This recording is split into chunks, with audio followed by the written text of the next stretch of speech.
Hello guys, welcome to my channel.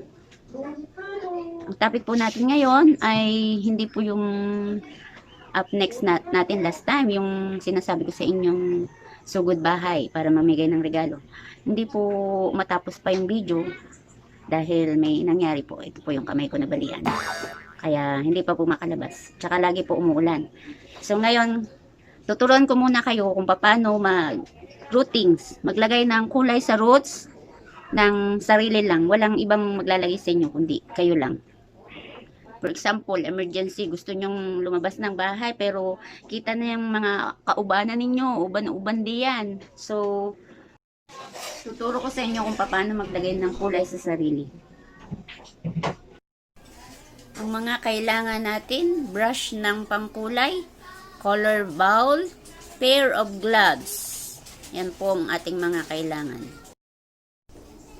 At ang kulay ng pangkulay sa buhok na gusto nyong ilagay. Tandaan po lamang kung merong uban ay kailangan 6% lamang ang inyong volume. Let's start mga besh! Section po natin ang ating hair para wala kayong ma-miss na part ng buhok, ng roots ninyo. Unahin po natin ang likod para ayos ang paglalagay, hindi kayo malito. Asya, panoorin nyo na lamang po kung paano ko ginawa ang paglalagay ko sa sarili ko ng kulay sa buhok, hair color.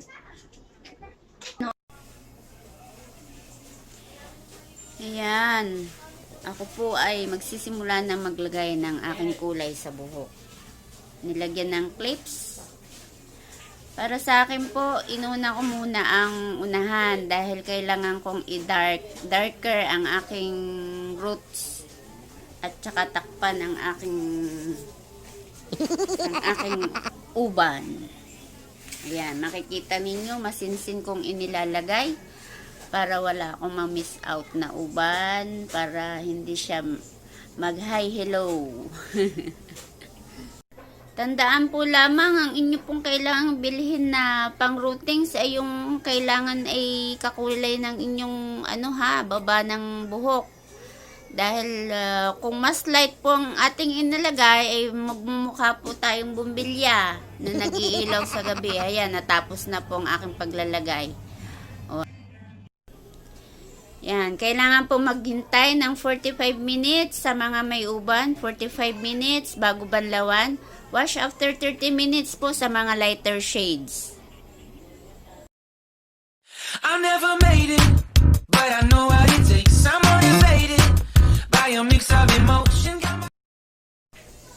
Ayan, nakapagbanlaw na po ako ng aking buhok.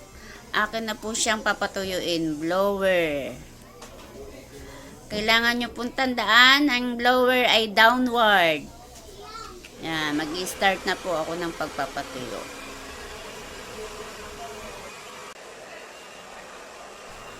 Nung makita po ako ng aking amo na nagtutuyo sa sarili, ay kinuha po. Sinabi po ay, ate, let me do that for you. Let me blower your hair. Sabi po ganun.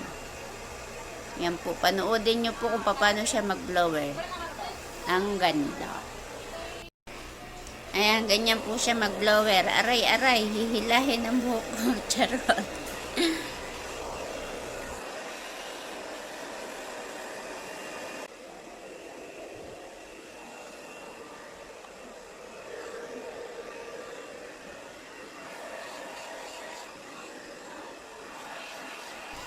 Ay, tingnan nyo naman. Ay, nako, napakaseryoso eh. Parang galit eh. Sabi ko sa kanya, ay kay YouTube ko, ay wala rin hong pakialam. Pinatatawa ko, ay walang pakialam. Basta daw po siya magbo-blower.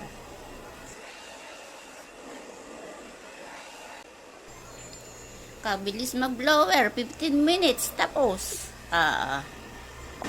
Tingnan nyo naman, ang ganda. Thank you, madam. Thank you for watching. Sana nagustuhan ninyo. Sana may natutunan din po kayo. Yan ang buhay sa Lunista. Yan po ang buhay sa community natin. Kung ikaw ay may mga topic na gusto mong salain natin, Message lamang po below. At gagawin ko ito para sa iyo dahil ikaw ang bida dito. Thank you for watching. I love you all. Ching ching ching ching ching.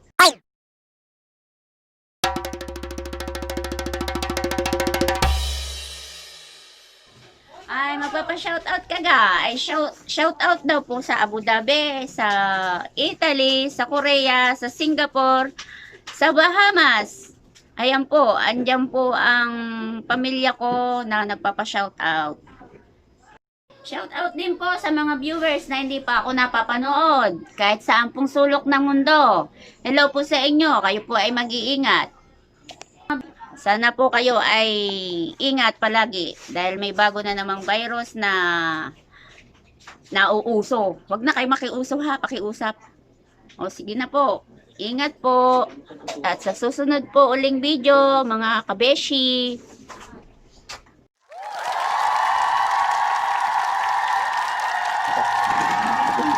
One, two, three, four, 5, 6.